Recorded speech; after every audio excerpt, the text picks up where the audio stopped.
നിന്നെ നാരങ്ങയില് കുരുവില്ലാന്ന് അവന്റെ വീട്ടില് പൊടിച്ചത് ഇല്ല. വിടുന്ന സംഭവങ്ങൾ സെയിം ഡേ ഇടൂല. ഒന്നുമല്ല ഈ യൂട്യൂബേഴ്സ് അല്ലേ. ഹലോ, അപ്പൊ എല്ലാവർക്കും വീണ്ടും ഒരു പുതിയ നിന്നെ കാണില്ല എന്നെ ഫോക്കസ് ചെയ്യണേ പുതിയൊരു ലോങ് വീഡിയോയിലേക്ക് സ്വാഗതം. അപ്പൊ ദേ ഇന്നും കൂടെ കഴിഞ്ഞ് നാളെ മുതൽ ഏട്ടന് ബാക്ക് ടു ഡ്യൂട്ടി. അപ്പൊ നമ്മളിതേ ഇന്ന് ബിരിയാണി വെക്കാൻ പോവാം കേട്ടോ. ഏട്ടൻ ചിക്കൻ വെക്കും, ഞാൻ നമ്മുടെ പ്ലെയിൻ റൈസ് ഇല്ലേ ബിരിയാണിയുടെ അതേപോലെ വെക്കും. അപ്പൊ അതിന്റെ പരിപാടികൾ സ്റ്റാർട്ട് ചെയ്തിട്ടുണ്ട്. രാത്രിയിലത്തോട്ടേക്ക് കഴിക്കാൻ വേണ്ടിയിട്ടാണ് കേട്ടോ. ഇപ്പം ഏകദേശം ഒരു 3:30 ആവാറായിട്ടുണ്ടാവും. അപ്പൊ അതെ ഏട്ടൻ അവിടെ നമ്മുടെ മസാല വരട്ടി വെക്കേണ്ട ചിക്കനില് നാരങ്ങയില് കുരുവില്ലാന്ന്. മറ്റേ നമ്മുടെ നാട്ടിൽ കേട്ടിട്ട പോലത്തെ ചെറിയ നാരങ്ങ ഉണ്ട്, അതിൽ കുരു ഉണ്ടാവാറുണ്ട്. ഈ പച്ച കളർ ഇതിൽ കുരു ഉണ്ടാവാറില്ല. അങ്ങനെയല്ല, നാട്ടില് ചെറിയ നാരങ്ങയാണ്, അങ്ങനത്തെ ടൈപ്പ് അവിടെ ഉണ്ട്, അതിൽ കുരു ഉണ്ടാവാറുണ്ട്. ഈ ഒരു സാധനത്തിൽ കുരുവില്ല, അതുകൊണ്ട് എളുപ്പമായി. ഇതിലെന്തായാലും കുരുവില്ല. ഞാൻ നാരങ്ങ വെള്ളവും ഇതിലൊക്കെ വെച്ചപ്പം ഇതിലെന്തൊക്കെയാണ് ഇട്ടേക്കണേ? ഇതിൽ വളരെ കഷ്ടപ്പെട്ട് നമ്മുടെ രീതിക്ക് ഉണ്ടാക്കിയ മുളക് പൊടി, പിന്നെ അവന്റെ വീട്ടില് പൊടിച്ചത് മഞ്ഞൾപ്പൊടി, മഞ്ഞ കളറായി ഇരിക്കുന്നത്, ഉപ്പ്, ഏത് കളറാ? ഉപ്പ് വെള്ള കളറാണ്. ഇത് ഭയങ്കര ഇമ്പോർട്ടന്റ് ഇൻഗ്രീഡിയൻസ് ആണ്, മിസ്സാക്കരുത്. നിങ്ങൾ ചിക്കൻ കറി വെക്കുകയാണെങ്കിൽ ഇൻഗ്രീഡിയൻസ് ഒരിക്കലും മിസ്സാക്കരുത്. ഓക്കെ, ആ ചിക്കനിലെ വെള്ളം കൂടുതലില്ല, വെള്ളം മസാലയൊക്കെ നമ്മൾ ഇതേ പെരട്ടി വെച്ചിട്ടുണ്ട്. ഇനിയിപ്പോൾ നമ്മൾ ഇപ്പോൾ ഒന്നും കുക്ക് ചെയ്യണില്ല കേട്ടോ, കാരണം നാളെ നൈറ്റ് ആയതുകൊണ്ട് ഇന്ന് മാക്സിമം നമ്മൾക്ക് ലേറ്റ് ആയിട്ട് കിടന്നുറങ്ങണം എന്നാണ്. കാരണം ഈ 15 ദിവസമേ ഞാൻ പ്രോപ്പറായിട്ടുള്ള ഒരു ദിനചര്യ ഫോളോ ചെയ്തത് കൊണ്ട് നാളെ എനിക്ക് നല്ല രീതിക്ക് കഷ്ടപ്പെടും. നാളെ ഏട്ടൻ ജോലിക്ക് പോയിട്ട് വെളുപ്പിന് 4 മണിക്കേ വരണ്ടാവുള്ളൂ. അപ്പം എനിക്ക് ഒരു 1-2 ദിവസത്തേക്ക് ഇനി ആ ഒരു ട്രാക്കിലേക്ക് വരാൻ വേണ്ടിയിട്ട് നല്ല കഷ്ടപ്പാടായിരിക്കും.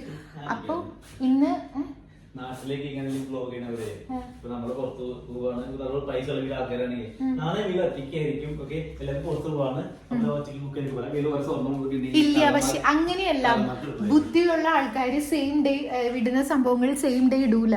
അവര് കുറച്ച് ദിവസം കഴിഞ്ഞിട്ടേക്ക്, പിന്നെ ടൂറ് പോകുമ്പോഴേക്കും എല്ലാവരും ടൂറ് പോണ അന്നൊന്നായിരിക്കുമല്ലേ വീഡിയോ ഇടാ. അവര് തിരിച്ച് തലയിൽ ഇച്ചിരി താമസമുള്ള ആൾക്കാർ അങ്ങനെ ചെയ്യൂല, അങ്ങനെയൊന്നും ചെയ്യൊന്നുമില്ല അല്ലേ. നമ്മൾ ടൂറൊക്കെ പോയിട്ട് തിരിച്ചു വന്നതിന് ശേഷമായിരിക്കും അവർ വീഡിയോ അപ്ലോഡ് ചെയ്യുക. അത്ര പൊട്ടന്മാരൊന്നും അല്ല ഈ യൂട്യൂബേഴ്സ് അല്ലേ.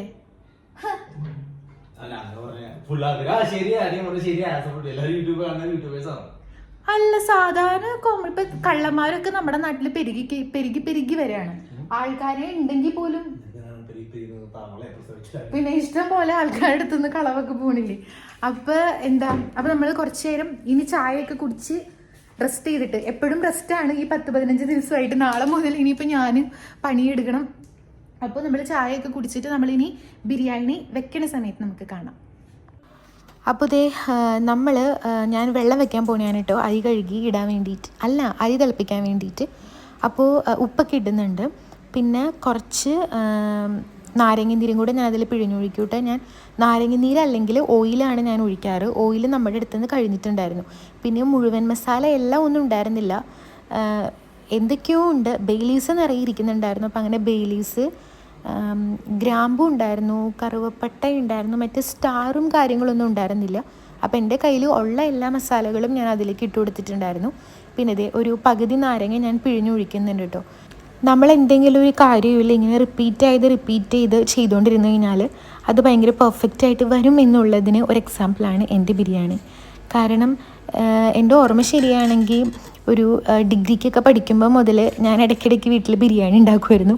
അങ്ങനെ ബിരിയാണി ഉണ്ടാക്കി ഇപ്പം സാമാന്യം തിരക്കേടില്ലാത്ത രീതിയിൽ ഒരു ബിരിയാണി എക്സ്പേർട്ട് ആയിട്ടുണ്ട് ഞാൻ.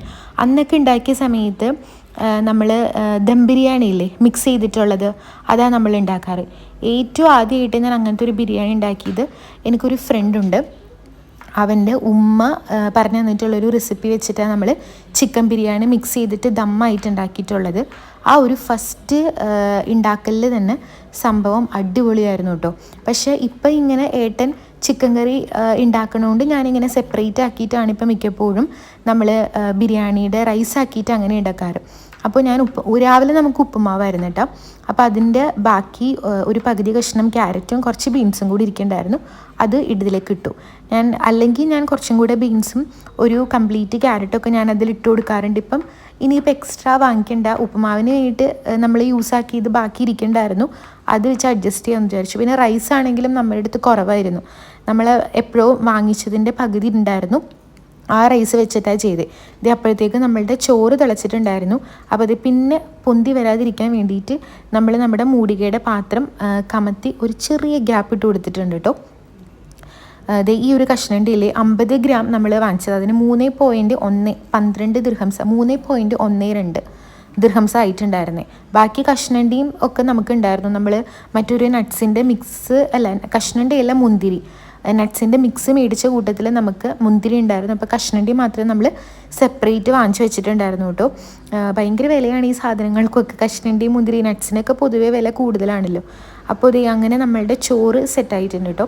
നമ്മൾ ഇത് വേഗം ആവുമല്ലോ, അതാണ് ഈ ഒരു അരി ഉണ്ടാക്കാൻ വേണ്ടിയിട്ട് എനിക്ക് ആകെ കൂടെ ഇഷ്ടമുള്ള മെയിൻ ഒരു സംഭവം ഇതാണ്. നമ്മളുടെ മട്ടരി ആവുമ്പോൾ എത്ര തവണ വേവിച്ചാലേ വേവായി, ഈ സംഭവം ആവുമ്പോൾ ഭയങ്കര സൂപ്പറല്ലേ. കുറേ ആൾക്കാർ ഇവിടെ പറയണേക്കാം നമ്മുടെ ബസ്മതി അരിയില്ലേ, നമ്മൾ മട്ടരി വെച്ചിട്ട് നമ്മൾ ചെറുപയറും എല്ലാം കൂടെ മിക്സ് ചെയ്തിട്ട് കഞ്ഞിയാക്കൂലേ, അതേപോലെ അവർ ജോലി കഴിഞ്ഞ് ക്ഷീണിച്ച് വരുമ്പോൾ പെട്ടെന്ന് ആവാൻ വേണ്ടിയിട്ട് അവർ ബസ്മതി അരി വെച്ചിട്ടാണ് കഴിക്കാമെന്നുള്ളത്. പക്ഷേ എനിക്കതങ്ങോട്ട് സെറ്റാവില്ല. കാരണം കഞ്ഞി എന്ന് പറഞ്ഞു കഴിഞ്ഞാൽ എൻ്റെ മനസ്സിലെപ്പോഴും നമ്മുടെ മട്ടരി വെച്ചിട്ട് ആ ഒരു ബ്രൗൺ റൈസ് ഇല്ലേ മട്ടരിയുടെ, ഞാൻ പണ്ട് മുതലേ കണ്ട് ശീലിച്ചിട്ടുള്ളത് ആ ഒരു സംഭവം ആയതുകൊണ്ട് എനിക്കതാണ് ഇഷ്ടം. അതെല്ലാം മാറ്റി വെച്ചിട്ട് ഇതേ നമ്മൾ കഷ്ണണ്ടി ഞാൻ മൊത്തം എടുത്തിട്ടുണ്ടായിരുന്നില്ല, പിന്നെ ഒരു കഷ്ണണ്ടി മുഴുവനേ തന്നെ ഒന്നുമില്ല ഇടുന്നത്, നമ്മൾ അത് ചെറിയ പീസാക്കിയിട്ടാണ് ഇടുന്നത്. ഒരു മിഡിൽ ക്ലാസ് ഫാമിലിയിൽ കണ്ടുവരുന്ന ഒരു ആചാരമാണിതെന്നാണ് എൻ്റെ ഒരു വിശ്വാസം. എൻ്റെ വീട്ടിലൊക്കെ പണ്ട് മുതൽ ഇങ്ങനെ തന്നെയായിരുന്നു. നമ്മൾ പായസത്തിലായിക്കോട്ടെ എന്ത് സംഭവത്തിലോട്ടേക്കാണെങ്കിലും കഷ്ണണ്ടി ഇടുമ്പം ഒരു കഷ്ണണ്ടീന് പറ്റുമെങ്കിൽ 2 ആക്കും, കുറച്ചും കൂടെ പറ്റുകയാണെങ്കിൽ 3 പീസാക്കും.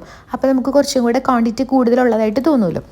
അപ്പോൾ എൻ്റെ ബിരിയാണി എന്ന് വെച്ചാൽ പാൻ വെച്ചു, അതിൻ്റെ ഉള്ളിലേക്ക് നമ്മൾ വെളിച്ചെണ്ണ ഒഴിച്ചു കൊടുത്തിട്ടുണ്ട്. പിന്നെ കുറച്ച് നെയ്യും കൂടെ, ഞാൻ നെയ്യ് മാത്രമായിട്ടല്ല ഞാൻ യൂസ് ആക്കാറുള്ളത്, വെളിച്ചെണ്ണയും നെയ്യും കൂടെ മിക്സ് ചെയ്തിട്ടാണ് ഞാൻ യൂസ് ആക്കാറ്. നെയ്യ് മാത്രം ആക്കേണ്ട, വണ്ണം കൂടി വരികയാണ്, അപ്പം നമ്മൾ അതനുസരിച്ചിട്ടൊക്കെ നമ്മൾ ബാലൻസ് ചെയ്യണമല്ലോ. പിന്നെ ഇതേ കയ്യിലുണ്ടായിരുന്ന കുറച്ച് മസാലകൾ, നേരത്തെ പറഞ്ഞ പോലെ സ്റ്റാറും കാര്യങ്ങളൊന്നും ഉണ്ടായിരുന്നില്ല, ബെയിലീസ്, കറുവപ്പട്ട, പിന്നെ എന്തൊക്കെയോ ഉണ്ടായിരുന്നു, ജീരകം, പെരുംജീരകം നിറയെ ഉണ്ടായിരുന്നു. അതെല്ലാം കൂടിയിട്ട് വഴറ്റിയിട്ടുണ്ട്. അതിലേക്ക് ഞാൻ സവാള സെപ്പറേറ്റ് വാട്ടാനും ക്യാരറ്റ് സെപ്പറേറ്റ് വാട്ടാനും ഒന്നും ഞാൻ നിന്നില്ല. സവാള, ക്യാരറ്റ്, ബീൻസ് ഇത് എല്ലാം കൂടെ ഞാൻ നമ്മളുടെ വെളിച്ചെണ്ണ നെയ്യ് മിക്സിലോട്ടേക്ക് ഇട്ട് കുറച്ച് ഉപ്പും കൂടി ഇട്ടിട്ട് വഴറ്റി കൊടുക്കുന്നുണ്ട് കേട്ടോ. നല്ലപോലെ വേവിക്കൊന്നുമില്ല, പച്ചക്കറിയല്ലേ, ജസ്റ്റ് ഒന്ന് വെന്താൽ മതി. പിന്നെ അതൊന്ന് വെന്ത് കഴിയുമ്പം ഇത് പൈനാപ്പിൾ എസൻസ് ആണ് കേട്ടോ. നമ്മൾ കഴിഞ്ഞ തവണ ഇത് കുറച്ച് നാളെ മേടിച്ചിട്ട് അന്ന് വാനില എസൻസ് ഉണ്ടായിരുന്നില്ല, അവിടെ ഉണ്ടായിരുന്നത് പൈനാപ്പിൾ എസൻസ് ആണ്. അപ്പോൾ നമ്മൾ പൈനാപ്പിൾ എസൻസ് ആട്ടോ ഇട്ട് കൊടുത്തേ. പൈനാപ്പിൾ എസൻസ് ആയാലും വാനില എസൻസ് ആയാലും എന്താ ഒരു മണം, എന്തൊക്കെയോ ഒരു ടേസ്റ്റ് കിട്ടും, അത്രയേ ഉള്ളൂ അതിൻ്റെ ഉദ്ദേശം. അതൊന്ന് സെറ്റായി. ഇപ്പം നമ്മളുടെ ചോറ് ഞാൻ നേരത്തെ ഊറ്റി വെച്ചിട്ടുണ്ടല്ലോ, അത് നമ്മൾ ഇട്ട് കൊടുക്കുന്നുണ്ട് കേട്ടോ. നമ്മൾ സാധാരണ ഇത്രയും വലിയ റൈസ് ബിരിയാണിക്ക് യൂസ് ആക്കാറില്ല, എല്ലാവരും യൂസ് ചെയ്യുന്നത് വലിയ അരിയാണ്. പക്ഷേ എനിക്കും ഏട്ടനൊക്കെ കുറച്ചും കൂടെ ചെറിയത് ജീരകശാലയാണെന്നുണ്ടെങ്കിൽ കുറച്ചും കൂടെ ബെറ്ററാണ്. സാധാരണ എല്ലാവരും ജീരകശാലയൊക്കെ വേറെ ബിരിയാണിക്ക് പ്രിഫർ ചെയ്യാറില്ല എന്ന് എനിക്ക് തോന്നുന്നു, എനിക്കറിയില്ല. നമ്മുടെ ബസ്മതി അരിയില്ലേ അതല്ലേ പ്രിഫർ ചെയ്യണത്, പക്ഷെ നമുക്കിഷ്ടം ചെറിയ അരിയാണ്. പക്ഷേ ഇതിപ്പം ബസ്മതിനേക്കാട്ടിലും കുറച്ചും കൂടെ ബസ്മതിയുടെ ലാർജ് ആണെന്ന് തോന്നണം, നല്ല രീതിക്ക് വലിപ്പമുള്ള അരിയായിരുന്നു. അതുകൊണ്ട് പെട്ടെന്ന് നോക്കുമ്പം ഈ ക്യാരറ്റും ബീൻസും ഒക്കെ ഉള്ളതുകൊണ്ട് നമുക്ക് ഫ്രൈഡ് റൈസ് ആണോ എന്ന് തോന്നും, പക്ഷെ ഫ്രൈഡ് റൈസ് അല്ല, ബിരിയാണിയാണ്. പിന്നെ അതിലോട്ട് ഇത് നമ്മൾ നെയ്യിൽ വറുത്ത കഷ്ണണ്ടി മുന്തിരിയും കൂടെ ആഡ് ചെയ്ത് കൊടുക്കുന്നുണ്ട്. പിന്നെ അതൊക്കെ കൂടെ നന്നായിട്ടൊന്ന് മിക്സ് ചെയ്യുക. ഉപ്പൊക്കെ കറക്റ്റായിട്ട് പാകത്തിന് വന്നിട്ടുണ്ടായിരുന്നു കേട്ടോ. ഇങ്ങനെ ആ ഒരു വെള്ളം അരി തിളയ്ക്കുന്ന സമയത്ത് ഇടയ്ക്കിടയ്ക്ക് പോയിട്ട് ഞാനിങ്ങനെ ടെസ്റ്റ് ചെയ്തിട്ട് കറക്റ്റായിട്ട് വന്നിട്ടുണ്ടായിരുന്നു. അരിയാണെങ്കിലും നല്ലപോലെ സെറ്റായിട്ട് വെന്ത് കിട്ടിയിട്ടുണ്ടായിരുന്നു. പിന്നെ ഇനിയിപ്പം ഫൈനൽ ടച്ചപ്പായിട്ട് നമ്മൾ ഇതിൻ്റെ മേലോട്ടേക്ക് കുറച്ച് മല്ലിയിലയും കൂടെ തൂവി കൊടുക്കുക. സംഭവം സെറ്റായിട്ട് വേഗം കിട്ടും. നമ്മൾ ദമ്മൊക്കെ ചെയ്യുമ്പോൾ നമുക്ക് കുറച്ചും കൂടെ നമ്മൾ എഫേർട്ട് എടുക്കണ്ടേ, ഇതാവുമ്പം ഭയങ്കര സിമ്പിളായിട്ട് പറഞ്ഞ നേരം കൊണ്ട് നമ്മളുടെ പരിപാടി തീരും. എൻ്റെ ബിരിയാണി അവിടെ റെഡി ആയിട്ടുണ്ട് കേട്ടോ. അടുത്തത് ചിക്കൻ കറി ഉണ്ടാക്കാൻ ഞാൻ ബിരിയാണി ഉണ്ടാക്കി സെറ്റ് ചെയ്തിട്ടുണ്ട്. നേരത്തെ ഞാൻ അടുക്കള വിട്ടിട്ടുണ്ട്, 2 പേർക്കും കൂടി ഈ അടുക്കളയിൽ മര്യാദയ്ക്ക് നിന്ന് പണിയെടുക്കാൻ പറ്റില്ല. അപ്പം ഇത് അടുത്തതായിട്ട് മിസ്റ്റർ ഷെഫ് പോയ ഞാൻ പറയണൊന്നും കേൾക്കില്ല തോന്നുന്നു, ചെവിയിൽ ഹെഡ്സെറ്റ് കേൾക്കാ. അപ്പോൾ ചിക്കൻ കറി വെക്കാൻ വേണ്ടിയിട്ട് പോകാൻ കേട്ടോ ഏട്ടൻ. മസാലയൊക്കെ നേരത്തെ നമ്മൾ പുരട്ടി വെച്ചിട്ടുണ്ടായിരുന്നല്ലോ. പിന്നെ ഞാൻ ചിക്കൻ കറി വെക്കുമ്പോൾ ഉണ്ടല്ലോ ഒരുപാട് സവാളയൊന്നും ഇടില്ല. ഇപ്പം 1 കിലോ സവാള നമ്മൾ മേടിച്ചിട്ടുണ്ടെങ്കിൽ ഞാൻ ആ സാധനം എങ്ങനെയെങ്കിലുമൊക്കെ 1, 2 അങ്ങനെയല്ല, അത്യാവശ്യം ഞാൻ അത് കുറച്ച് ദിവസത്തേക്ക് കൊണ്ടുനടക്കും. ഏട്ടനാണ് കുക്ക് ചെയ്യണേന്നുണ്ടെങ്കിൽ അത് നിമിഷ നേരം കൊണ്ട് ആ സവാള നീർക്കും. കറികളിലൊക്കെ കുറേ സവാള ഏട്ടനിടും. ഇപ്പം ചിക്കൻ കറിയിൽ തന്നെ കുറേ സവാള 3-4 സവാളയൊക്കെ അരിഞ്ഞിടും ഗ്രേവി വേണമെന്ന് പറഞ്ഞിട്ട്. പക്ഷെ ഞാൻ അതൊക്കെ ഇല്ലാണ്ട് കുറച്ച് ഇതൊക്കെ ചെയ്ത് അഡ്ജസ്റ്റ് ചെയ്തൊക്കെ ഉണ്ടാക്കും. അപ്പോൾ അതേ റിയാക്ഷൻ വീഡിയോ ഒക്കെ കണ്ട് അങ്ങേരി അവനെ നമുക്ക് ഓക്കെ ഇപ്പം കാണാൻ പറ്റും. ഇത്ര നേരം എന്നെയായിരുന്നു ഫോക്കസ് ചെയ്തിട്ടുണ്ടായിരുന്നത്. ആ മുഖത്ത് എക്സ്പ്രഷൻ കണ്ടാൽ തോന്നുന്നു എന്തോ ഭീകരമായിട്ടുള്ള കറി ഉണ്ടാക്കാൻ പോണെയാണെന്ന്. അപ്പം നമുക്ക് ചിക്കൻ കറി ഉണ്ടാക്കാം.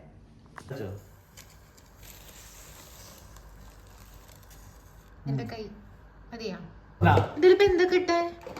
അത് തക്കാളി, മല്ലിയില, ഇഞ്ചി, പച്ചമുളക്, വെളുത്തുള്ളി, മല്ലിപ്പൊടി, മുളക് പൊടി, മസാലകളെല്ലാം. മല്ലിപ്പൊടി, മുളക് പൊടി, കറി മസാല, ഉപ്പ്.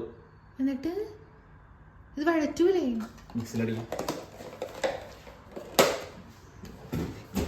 ഇപ്പൊ കണ്ടുപിടിച്ചതാ.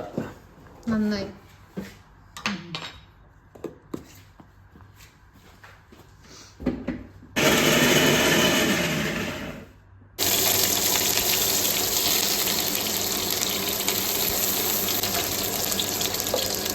അപ്പോൾ കേട്ടല്ലോ, നേരത്തെ പറഞ്ഞ ആ എല്ലാ മസാലകളും കൂടെ മിക്സിയിൽ അടിച്ചെടുത്തിട്ടുണ്ട് കേട്ടോ. ഞാൻ പറഞ്ഞില്ലേ സവാള ഇങ്ങനെ തിരുമിയിടാൻ വേണ്ടിയിട്ട് എനിക്ക് ഏട്ടൻ്റെ അടുത്തുനിന്ന് കിട്ടിയതാണ്. ഫോക്കസ് മാറിപ്പോയില്ല, എന്ത് പറ്റിയാണാവോ? സാരമില്ല. Back to focus. പിന്നെ ഇതേ ഏട്ടൻ അതെല്ലാം കൂടി, ഇത് കുറേ സവാള ഉണ്ട് കേട്ടോ. ഏട്ടൻ അതുകൊണ്ട് ചിക്കൻ കറി വയ്ക്കുമ്പോൾ കുറേ സമയം എടുക്കും. ടേസ്റ്റ് കൂടുതലാണ് കേട്ടോ. ഞാൻ കുറച്ച് അടവൊക്കെ കാണിച്ചിട്ട് ഐറ്റംസ് കുറയ്ക്കുന്നതുകൊണ്ട് ടേസ്റ്റ് കുറവായിരിക്കും. ഏട്ടൻ നല്ലപോലെ സവാളയൊക്കെ ഇട്ടിട്ട് അത് നല്ല രീതിക്ക് വഴറ്റിയിട്ടൊക്കെ ചെയ്യാം കേട്ടോ. അപ്പോൾ അത് അവിടെ കിടന്ന് വഴറ്റട്ടെ. പിന്നെ എഗെയിൻ ആ സവാളയിലോട്ടേക്ക് നമ്മളുടെ എല്ലാ മസാലപ്പൊടികളും കൂടി ഇട്ട് കൊടുത്തിട്ടുണ്ട് കേട്ടോ. മഞ്ഞൾപ്പൊടി, മുളക് പൊടി, മല്ലിപ്പൊടി എല്ലാം ഇട്ട് കൊടുത്തിട്ടുണ്ട്.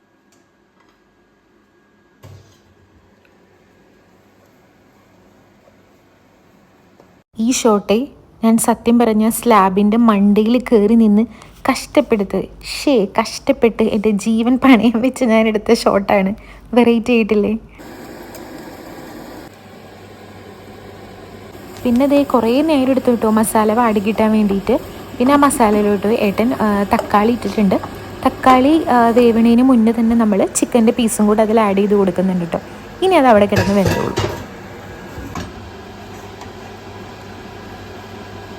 അങ്ങനെ ഫൈനലി ചിക്കൻ കറി റെഡി ആയിട്ടുണ്ട്.